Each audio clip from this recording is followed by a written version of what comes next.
Praise road. આજે આપણે રોમનોને પત્ર તેનો પહેલો અધ્યાય અને તેની 18મી કલમમાંથી પ્રભુના વચનો જોવાના છે. વચન આ પ્રમાણે છે: કેમ કે જે માણસો દુષ્ટતાથી સત્યને દાબી રાખે છે તેઓના સર્વ અધર્મીપણા પર તથા દુષ્ટતા પર સ્વર્ગમાંથી ઈશ્વરનો કોપ પ્રગટ થયેલો છે. આમીન. આ પ્રભુનું વચન છે. રોમન 1 અને તેની 18મી કલમ.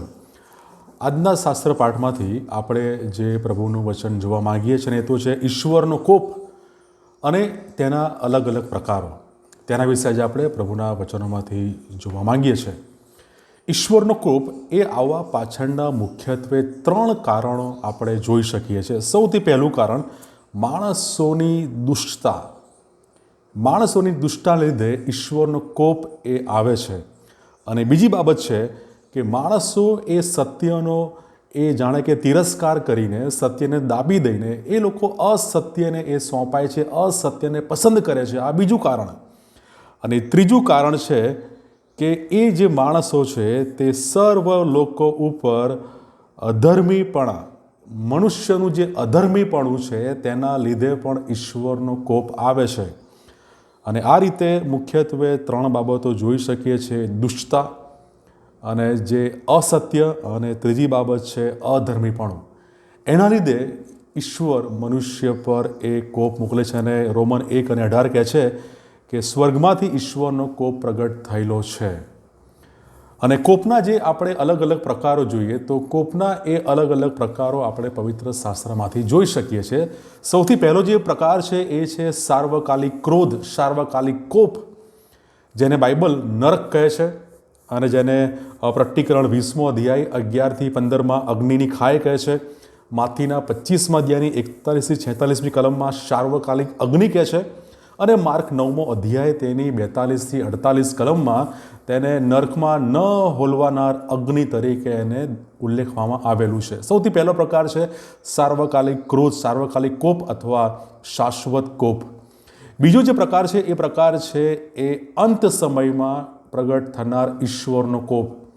અને બાઇબલમાં એના માટે જે ઇંગ્લિશ બાઇબલમાં શબ્દ લખેલો છે ડે ઓફ ધ લોર્ડ. અને આપણે જોઈ શકીએ છીએ કે પ્રકટીકરણના 6 અધ્યાયની 16-17માં એના માટે જે શબ્દ છે મોટો દિવસ. અંત સમયમાં જે આપણે જોઈ શકીએ, જે 7 મુદ્રાની વાત છે, 7 રણશીંગડાની વાત છે, કોપના પ્યાલાની બધી વાત છે, એ બધી બાબતો એ અંત સમયમાં ઈશ્વરનો જે કોપ છે એમાં એ અંદર સમાવેશ થાય છે. અને એ બધી બાબતો પ્રકટીકરણ 6 અધ્યાયથી 19મી કલમમાં એ અંત સમયના કોપની વાત છે. બીજો પ્રકાર. અને ત્રીજો જે પ્રકાર છે એ છે વિનાશક ક્રોધ. ઘણી બધી કુદરતી વિપત્તિ, સુનામી, અર્થક્વેક એટલે કે ધરતીકંપ, વાવાઝોડા, પૂર, આ બધી બાબતો એ વિનાશક કોપમાં એનો સમાવેશ થાય છે. અને આપણે જોઈ શકીએ છીએ સદોમ ગોમોરાનો વિનાશ એ આ જ શ્રેણીમાં આવે છે. અને ગણનારા 16મા અધ્યાયમાં જે કોરાના જે પુત્રો છે, એના જે લોકો છે એ બધાને પૃથ્વી સ્વાહા કરી જાય છે. એક જ પળમાં તે સર્વનો વિનાશ કરે છે. એ આ વિનાશક ક્રોધ, વિનાશક કોપ, એ ત્રીજો પ્રકાર. અને ચોથો જે પ્રકાર છે એ છે જેવું તમે વાવશો તેવું તમે લણશો. રિપિંગ રાથ ઇંગ્લિશમાં એને કહેવામાં આવે છે.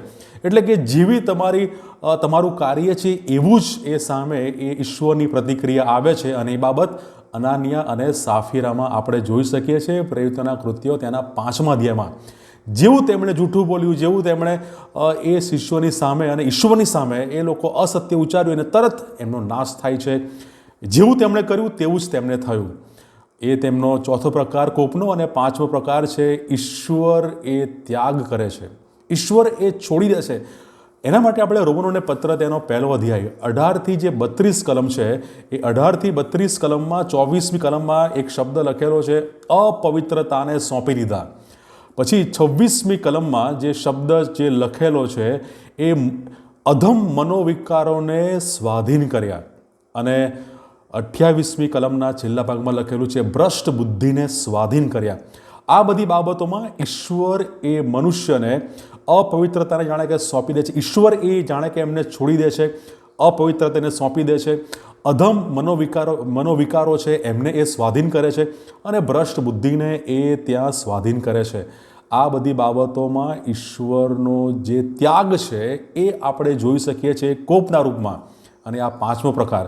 અને છઠ્ઠો પ્રકાર છે એ ઈશ્વરનો એ જે મનુષ્યની જે ઉદ્ધાર છે, મુક્તિ છે, એ વધસ્તંભ પર જે પ્રભુ ઈસુ ખ્રિસ્ત પર જે કોપ રેડવામાં આવ્યો એ છઠ્ઠો, એને આપણે મુક્તિનો કોપ, મુક્તિનો ક્રોધ પણ આપણે કહી શકીએ છીએ. 1 પીતર 2:24 કહે છે કે તેમણે આપણા પાપ માથે લીધા, અને ગલાતી 3:13 કહે છે કે તેઓ આપણા માટે શાપિત થયા, અને યશાયા 53:10 કહે છે કે યહોવાની મરજી તેમને કચરવાની હતી. આ છે ઈશ્વરનો મુક્તિનો ક્રોધ, મુક્તિનો કોપ. આજના દિવસોમાં, આજના સમયોમાં આપણે ઈશ્વરના પ્રેમને ઈશ્વરના કોપથી વધારે મહત્ત્વ આપીએ છીએ, પણ એ બંને બાબતો ઈશ્વરના સ્વભાવમાં સરખી છે. જેટલા જ ઈશ્વર પ્રેમી છે એટલા જ એ કોપાયમાન છે, એ ક્રોધી છે. અને આપણે જોઈ શકીએ છીએ કે જેમ ઈશ્વરનો પ્રેમનો એ સ્વભાવ છે ઈશ્વરનો, તેવી જ રીતે ઈશ્વરનો કોપ એ પણ એમનો એક સ્વભાવ છે. અને ઈશ્વરનો કોપ, ઈશ્વરનો ક્રોધ એ કોઈ બેદરકાર રીતે અથવા બેકાબૂપણે અથવા અર્થહીન અથવા એ અન્યાયી બદલો લેવાની એ બાબત નથી.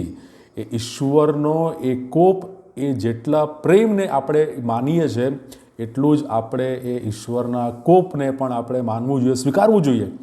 અને જ્યારે અનંતકાળમાં કોઈ વ્યક્તિ એ ક્રોધનો કોપનો ભોગ બને, તે જ દિવસે એને ચોક્કસ એક ખાતરી થાય છે કે ઈશ્વરે તેની સાથે સાચો ન્યાય કર્યો છે. અને મિત્રો, ઈશ્વરનો કોપ, તેનાથી બચવા માટે એક જ છે કે આપણે ઈશ્વરની આજ્ઞા પાળીએ, ઈશ્વરના માર્ગોમાં આપણે ચાલીએ અને આપણી દૈહિક ઈચ્છાઓને વધસ્તંભે જડીને ઈશ્વરના શિષ્ય બને, ઈશ્વરને યોગ્ય બનીએ. એ જ ઈશ્વરના કોપથી બચવાનો એકમાત્ર ઉપાય છે. પ્રભુ આ વચનો શીખવા, સમજવા આપણા દરેકની સહાય અને મદદ કરે. God bless you.